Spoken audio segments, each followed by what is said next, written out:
Alegra-me, querido irmão, querida irmã, outra vez vir até a evangelizar, até os estúdios da TV Evangelizar aqui em Curitiba, e desde aqui entro em tantos lugares e em tantas portas que se me abrem.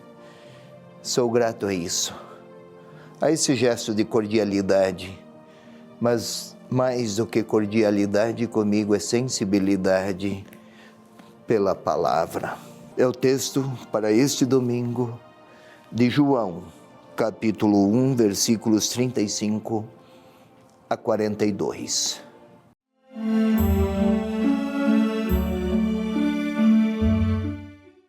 No dia seguinte, João se achava lá de novo com 2 de seus discípulos.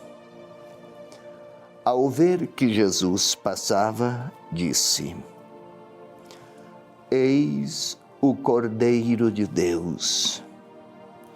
Os 2 discípulos ouviram-no falar e seguiram Jesus. Jesus voltou-se e, vendo que eles o seguiam, disse-lhes: O que procurais? Disseram-lhe: Rabi, que traduzido significa mestre, onde moras? Disse-lhe: Vinde e vede. Eles então foram e viram onde morava e permaneceram com ele aquele dia. Era a hora 10ª, aproximadamente. André, irmão de Simão Pedro, era um dos que ouviram as palavras de João e seguiram Jesus. Encontra ele primeiramente seu próprio irmão, Simão. Ele diz: Encontramos o Messias, que quer dizer Cristo. E ele o conduziu a Jesus. Fitando-o, disse-lhe Jesus: Tu és Simão, filho de João, chamar-te-ás Cefas, que quer dizer pedra.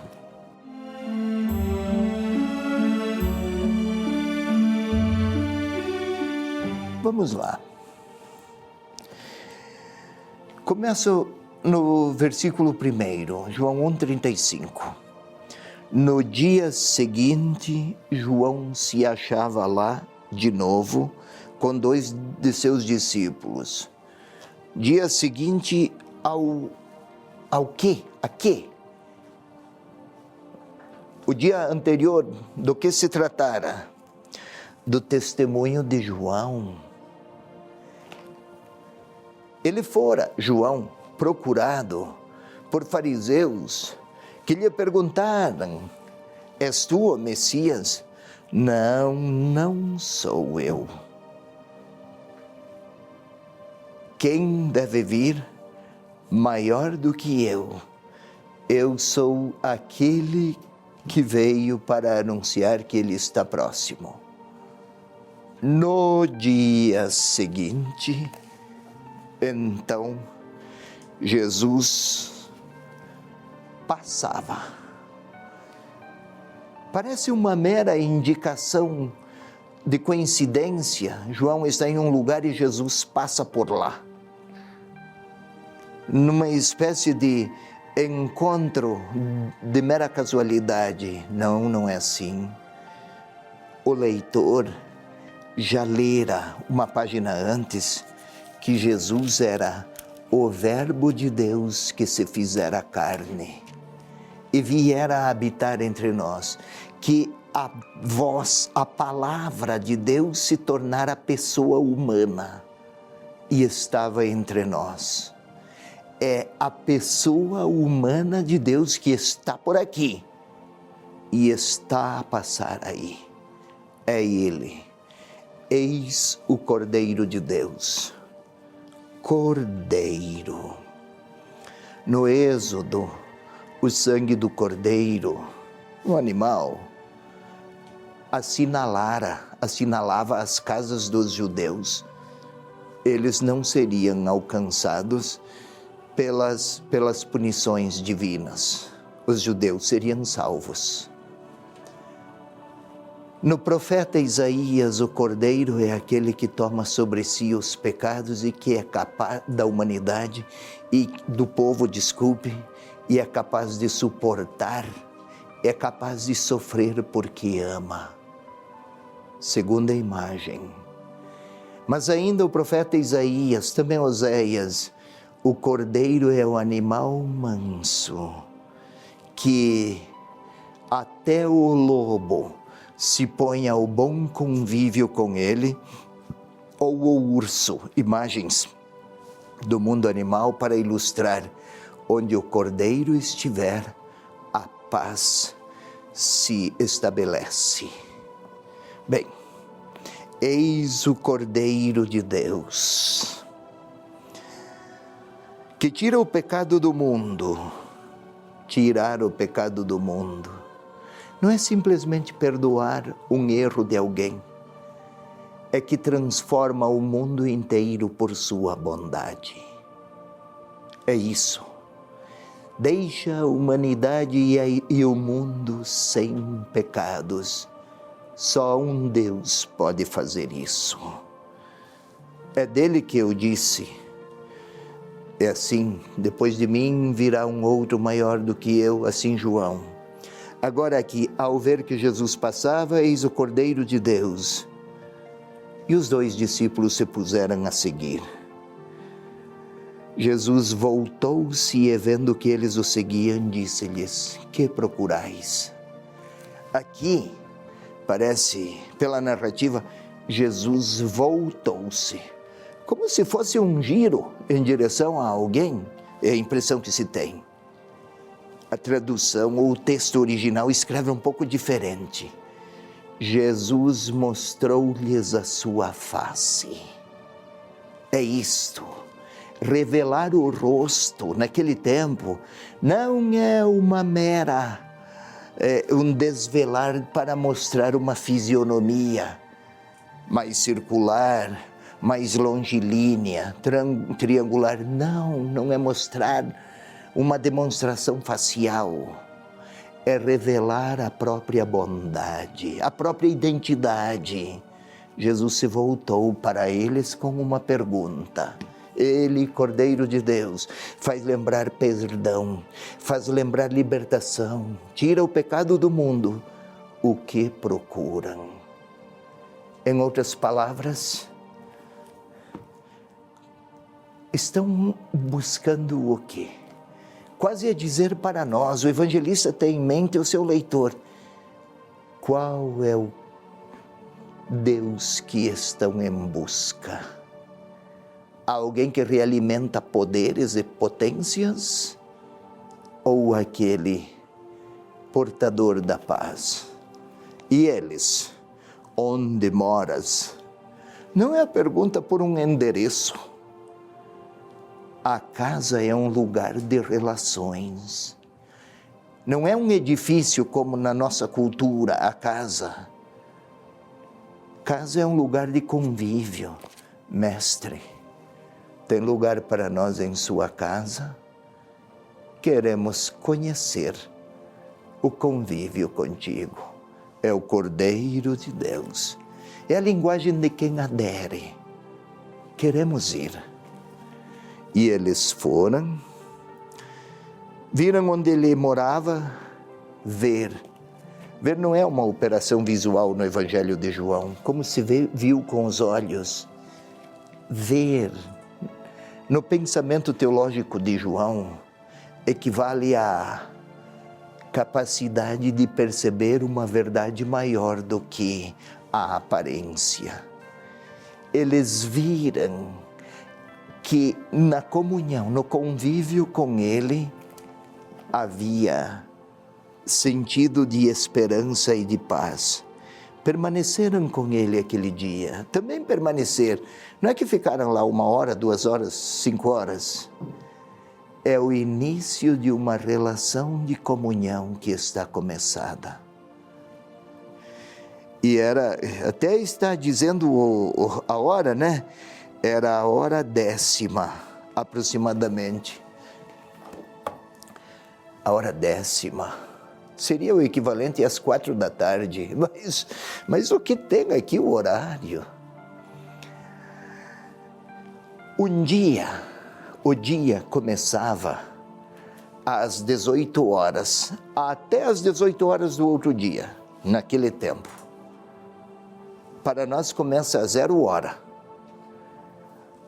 Isto é, está terminando o tempo do Antigo Testamento, está começando um novo dia, um novo tempo, uma nova história a partir do encontro com Ele. André, o irmão de Simão Pedro, que era um dos que ouviram e seguiram, acolheram a voz de João. Encontra, é no presente. Encontra, porque não disse encontrou. Não foi um fato passado. É que dizer no presente, para a cultura da época, o verbo usado naquele tempo, dizer no presente significa que vale para o leitor, não para aquele do passado, o personagem. É como se eu fosse o André de hoje, que sou chamado a encontrar os outros irmãos. Aqui André encontrou Pedro, seu irmão, e diz: nós vimos, vem. Tu encontra seu irmão e lhe diz: encontramos o Messias. E ele o conduziu, fitando-o. Fitar, fixar os olhos. Há pouco, Jesus se voltara, mostrara a sua face, agora fixa o seu olhar e pronuncia o novo nome de Pedro. Na cultura do tempo significa não simplesmente chamar Pedro e dar um apelido, não. Dar um nome significa assumir sobre ele proeminência. Pedro, desde agora farás parte do futuro entre os discípulos. Olha, são todos símbolos, uma narrativa maravilhosa, expressa em linguagem simbólica, para indicar ao leitor que quem quer seguir Jesus passa a pertencer a Ele. Se ele fixar o olhar, pertence a Ele, passa a pertencer a Ele.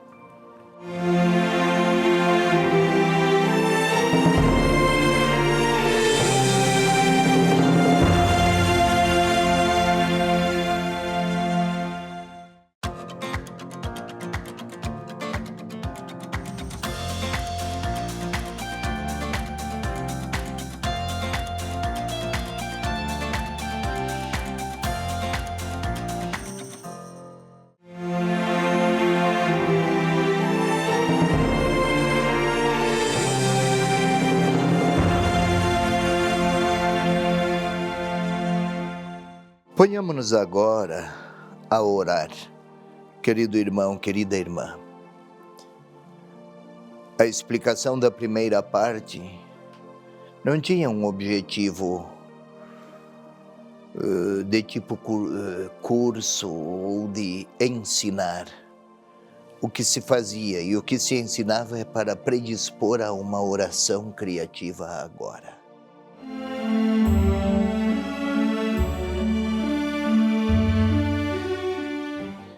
Queremos orar com a palavra.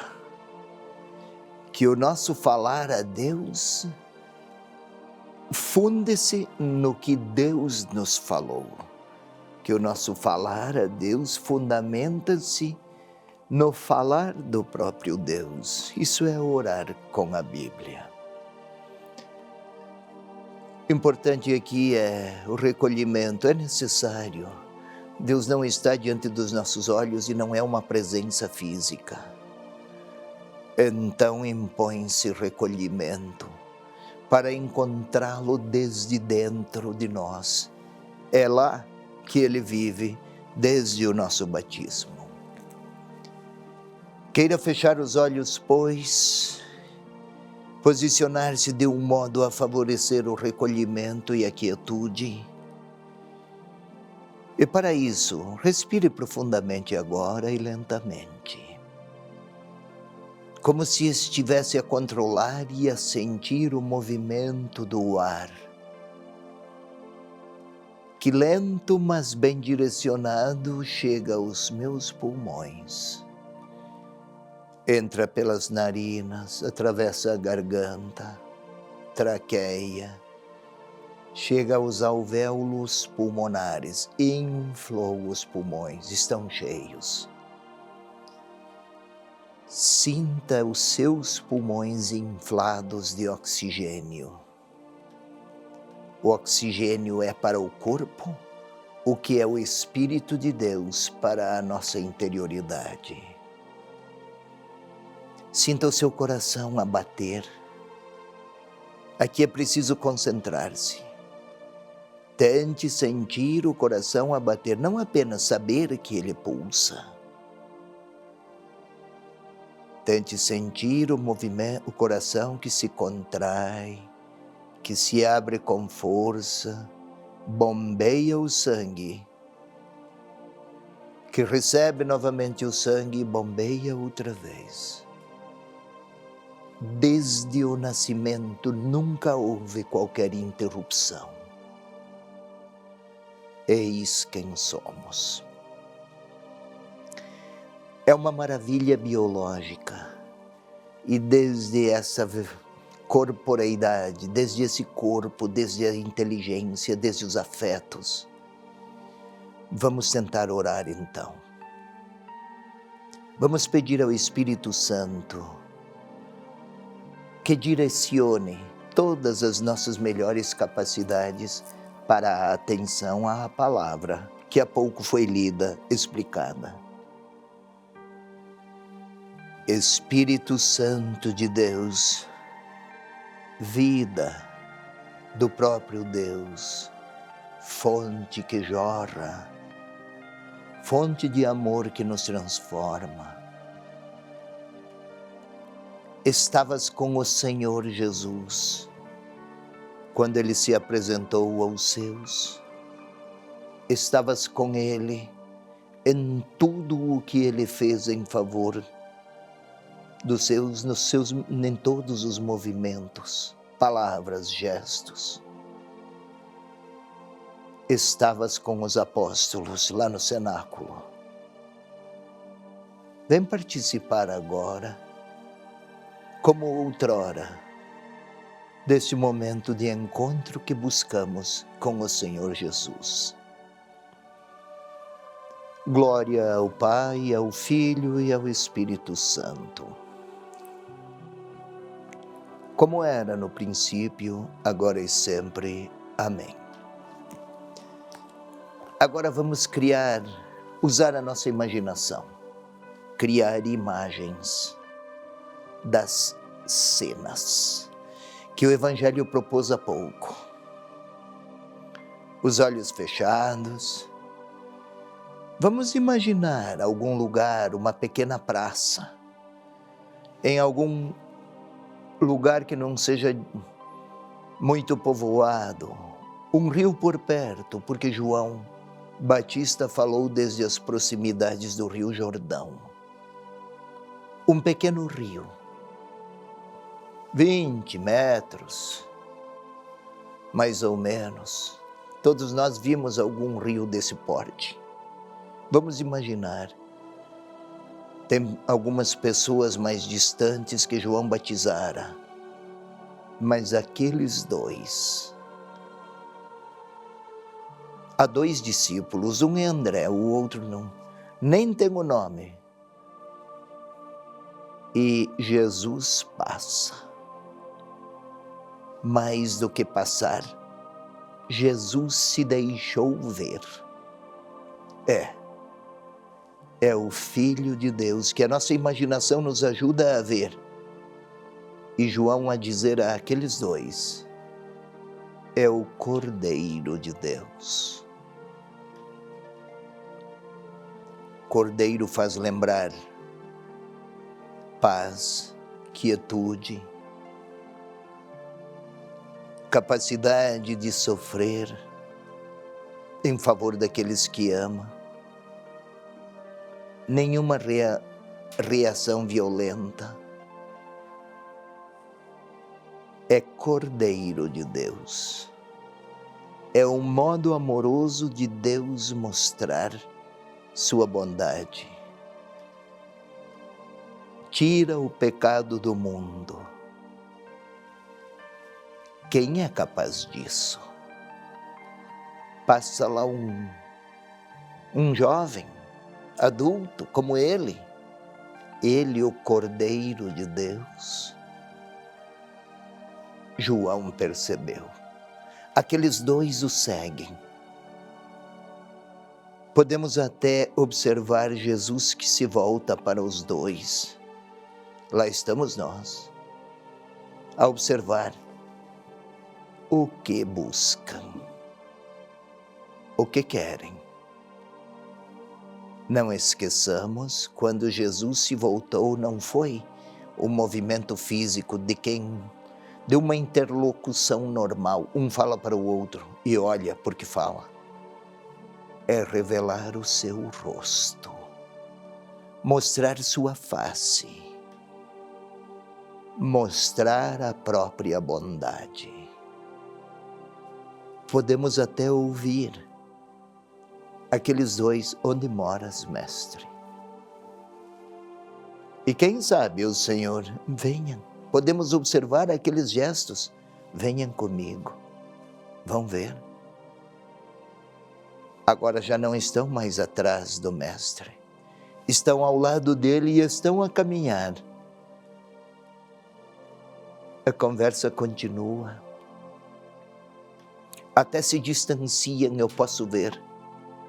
Foram, permaneceram com ele naquele dia. Vamos mais um passo. Agora eu sou um daqueles dois. Como se João Batista estivesse a dizer a mim, bispo Dom Peruso, mas a você, João, Cláudio, Fernanda, Luísa, como se João tivesse a dizer a mim ou a você: é ele, é o Cordeiro de Deus, é a bondade de Deus que se vestiu de humanidade, inteiramente humano. E João a dizer para mim: vai, segue, é ele. Tente ver João Batista a lhe dizer: siga-o, faz isso. Mas para tanto tem que deixar onde está e vai. Segue-o. João Batista está a insistir. Eu olho para João Batista e olho para o Senhor que espera.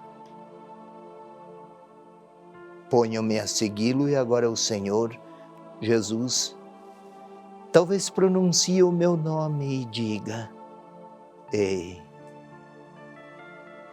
o que buscas? Talvez esteja a perguntar o próprio Senhor. E o Senhor ainda não responde. Onde moras? Mas convida: vem experimentar. Não é um endereço, mas um convite. Vem experimentar. E agora, mantendo os olhos fechados,